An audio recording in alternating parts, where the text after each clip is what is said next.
မင်းကလေးတယောက်ကအမေစီကိုချစ်စရာကောင်းတဲ့ကြောင်ပုံလေးတွေပို့လိုက်တဲ့အခါနောက်တစ်စက္ကန့်အတွင်းမှာပဲအဲ့ဒီ message တွေဟာမီလီယံနာတထေးတယောက်ရဲ့ဖုန်းထဲကိုရောက်သွားခဲ့ပါတယ်။ဒါကိုမြင်လိုက်တဲ့အခါသူမအလွန်ရှက်သွားခဲ့ပြီးအဲ့ဒီအချိန်မှသာပြီးခဲ့တဲ့တစ်လလုံးသူမကတထေးကိုအမေလိုထင်ပြီးစကားပြောနေခဲ့တာကိုသတိထားမိခဲ့ပါတယ်။အမှန်တော့သူမဟာအမေအပေါ်စိတ်ခံစားမှုအရာအလွန်မီကိုနေသူတယောက်ဖြစ်ပြီးနေ့စဉ်ဖြစ်ပေါ်နေတဲ့အကြီးအသေးအရာရာကိုမျှဝေတတ်သူပါဒါပေမဲ့သူမမသိခဲ့တာကတော့အဲ့ဒီတထေးဟာသူမရဲ့အမေနဲ့လူမှုကွန်ရက်ပေါ်ကနာမည်နဲ့ profile ပုံတူညီနေခဲ့တာပါအဲ့ဒီကြောင့်သူမကတထေးကိုအမေလို့မှားယွင်းချင်ပြီးတကယ်အမေကိုတောင်လိမ့်လေသူလို့တန်တရားဖြစ်က block လုပ်ခဲ့ပါတယ် message တွေကိုဖတ်ပြီးနောက်တထေးကအမှန်တိုင်းပြောပြခြင်းပေမဲ့သူမကကုမ္ပဏီကြောင့်ညှိညူနေတဲ့အခါတွေကိုသတိထားမိခဲ့ပါတယ်သူမကတထေးပေးမှရှိတဲ့အတွင်းရေးမှုကိုသူ့ကိုဆွဲဆောင်ခြင်းနေသူလို့ထင်မြင်ပြီးပြောဆိုခဲ့ပါတယ်အဲ့ဒီအခါတထေးကအတွင်းရေးမှုရဲ့အပြုတ်မှုကိုမတင်တော်ဘူးလို့ခံစားမိပြီးချက်ချင်းစုပူကဝန်ထမ်းတွေ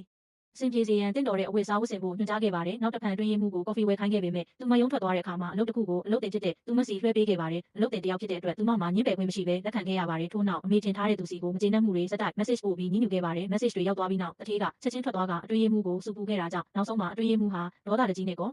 ပြီးတော့ကိုထွက်သွားရပါတယ်ဒီအရာတွေကိုမြင်ပြီးသူမရဲ့တငယ်ချင်းကတထေးနဲ့သူမကြားမှာပြောဝဲချက်တစ်ခုခုရှိနေမယ်လို့တန်တရားဝင်လာပါတယ်ထို့နောက်အလုပ်အစီရင်ခံမယ်ဆိုတဲ့အကြောင်းပြချက်နဲ့တထေးစီသွားခဲ့ကြပါတယ်တငယ်ချင်းကတထေးကနင်ကိုကြိုက်လားလို့မေးလိုက်ရမှာတထေးကတိတ်တိတ်လေးတငယ်ချင်းရဲ့တလားစာထောက်ပံ့ကြေးကိုနှုတ်ယူခဲ့ပြီးသူ့ညီမကိုပါအပြင်းထန်မောင်းထုတ်ခဲ့ပါတယ်ဒါပေမဲ့သူ့ညီမကတော့သူတို့နှစ်ယောက်ကိုပြန်ပေါင်းဖို့စိတ်ဆုံးဖြတ်ထားပြီးသားဖြစ်ပါတယ်အဲ့ဒီအချိန်မှာသူမကအမေထင်ထားတဲ့သူစဒီကို message ပို့ပြီးအမြန်မပြန်ရင်ဒေါ်လာ200လွှဲပေးရမယ်လို့ချိန်ချောက်ခဲ့ပါတယ်။အဲ့ဒီ message ကိုမြင်လိုက်တဲ့အခါတထေးကချက်ချင်းဒေါ်လာ2000ကိုတိုက်ရိုက်လွှဲပေးခဲ့တာကြောင့်သူမအလွန်အံ့ဩသွားခဲ့ပါတယ်။ထိုအချိန်မှာပဲအတွင်းရေးမှုကကော်ဖီအေးကြီးတစ်အိတ်ကိုကင်ပြီးပြန်လာခဲ့ပါတယ်။သူမကအဲ့ဒီအခါမှာအတွင်းရေးမှုရဲ့မျက်နှာညှိုးငယ်နေတဲ့ပုံကိုဓာတ်ပုံရိုက်ပြီးအတွင်းရေးမှုကကျမဘဝကိုအမြဲခက်ခဲအောင်လုပ်နေပြီးနောက်လာအတွက်နှစ်ပတ်လည်စီမံကိန်းကိုတောင်ကျမစီလွှဲပေးလိုက်တယ်လို့ပြန်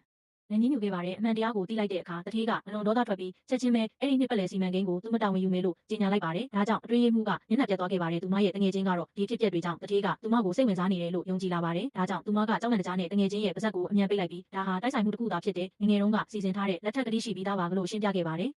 ကျမတငယ်ချင်းကဒီသတင်းကိုချက်ချင်းပဲအဲ့ဒီလူကိုပြောပြလိုက်တဲ့အဲ့ဒီအချိန်မှာပဲအဲ့ဒီလူရဲ့အမေကလည်းသူ့ကိုဖုန်းဆက်လာခဲ့တယ်သူမကငငယ်ကလေးကစိတ်ဆက်ထားတဲ့မိန်းကလေးကိုနှစ်ပတ်လည်ပွဲမှာခေါ်လာဖို့ပြောပြီးဒါမှသူနဲ့တွေ့နိုင်မယ်လို့ဆိုခဲ့ပါတယ်အဲ့ဒီလူကတကားပြင်ဘက်မှာထိုင်နေတဲ့ကျမကိုလှမ်းကြည့်လိုက်တယ်အစားကတော့သူငင်းချင်ခဲ့ပေမဲ့သူမသိခဲ့တာကငငယ်ကလေးကစိတ်ဆက်ထားတဲ့မိန်းကလေးဟာကျမကိုယ်တိုင်ဖြစ်နေခဲ့တာပါ